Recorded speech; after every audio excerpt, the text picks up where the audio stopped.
When did humans start making music? Think about that for a second. Not who invented the piano, or when someone first wrote a song down on paper. I mean the very first time a human being opened their mouth and made a sound that wasn't a word, wasn't a scream, wasn't a warning, but a melody. A sound made purely because it felt good. When did that happen? And here's the part that'll mess with your head.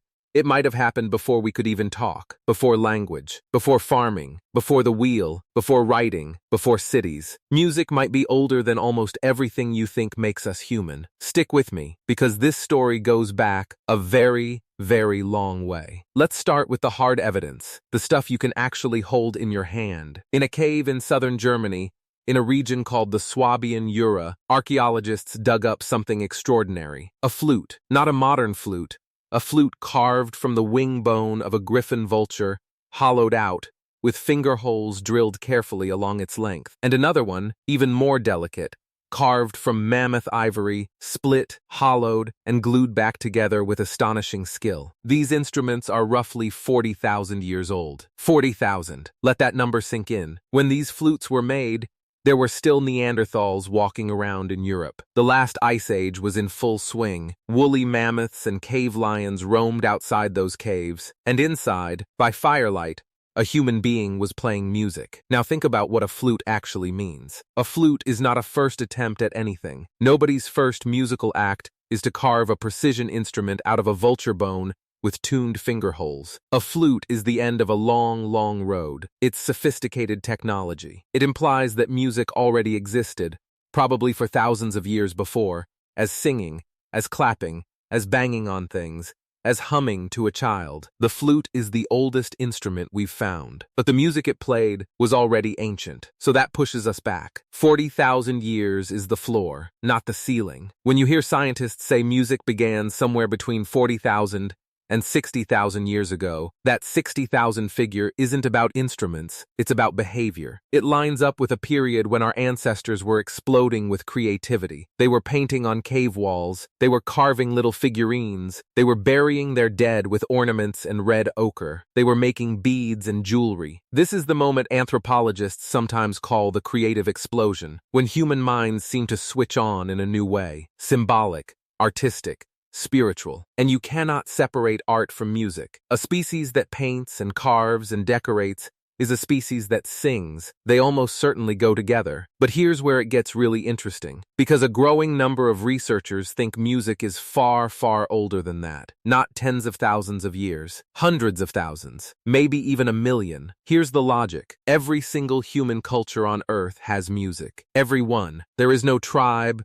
no isolated island, no remote valley where humans were discovered who did not make music. That's not true of writing. It's not true of the wheel. It's not even true of many technologies we consider basic. But music, it's universal. And when something is truly universal, across all of humanity, that's a huge clue that it's not an invention someone came up with and passed around. It's something baked into us, something we were born with, something evolution built into the human machine long before any of us split off into different peoples. And it goes deeper than culture, it goes into your body. Your heartbeat has a rhythm. Your breathing has a rhythm. When you walk, your footsteps fall into a pattern. Babies, before they can speak a single word, respond to music. Play a steady beat, and a 9-month-old will bounce. We are rhythmic animals from the moment we're born. Some scientists argue that the capacity for music isn't decorating human nature, it's part of the foundation. So let's ask the real question, the one the whole video is built around. Why? Why would evolution give us music at all? It doesn't grow crops. It doesn't sharpen a spear. It doesn't kill a mammoth. In pure survival terms,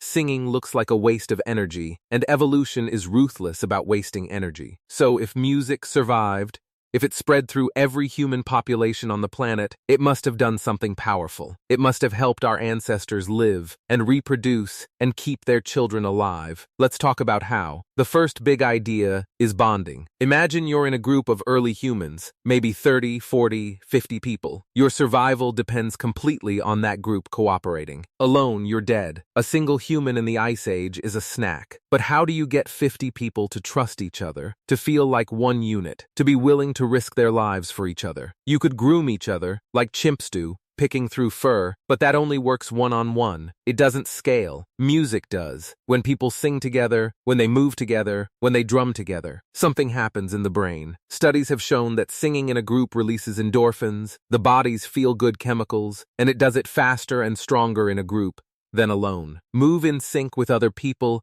and you literally start to trust them more, feel closer to them, see them as part of your team. Think about how armies march in step. Think about football chants. Think about a church congregation, or thousands of people singing the same song at a concert, strangers, arms around each other. That's not an accident. That is an ancient machine in your brain, tens of thousands of years old, doing exactly what it evolved to do, turning a crowd of individuals into a single tribe. Music was social glue. It might be the reason large groups of humans could hold together at all. The second idea is communication, and this one is wild. Some scientists believe that before we had true language, we had something in between. They call it musa-language. Picture it, a kind of communication that was halfway between singing and speaking. Not words with precise meanings, but melodies and tones that carried emotion. Rising pitch for excitement or alarm. Soft, low, warm tones for comfort and safety. Sharp, loud bursts for danger. You already use this every single day without realizing it. It's called prosody, the melody of speech. It's how you can tell someone is angry even in a language you don't understand. It's how you know, just from the sound, whether a stranger on the phone is happy or heartbroken. That musical layer underneath language may actually be the older layer. Language, some argue, grew out of music, not the other way around. We sang before we spoke. And the third idea might be the most beautiful and the most convincing of all. Music may have helped us raise our children. Here's the problem our ancestors faced. Human babies are born ridiculously helpless. Compared to almost any other animal,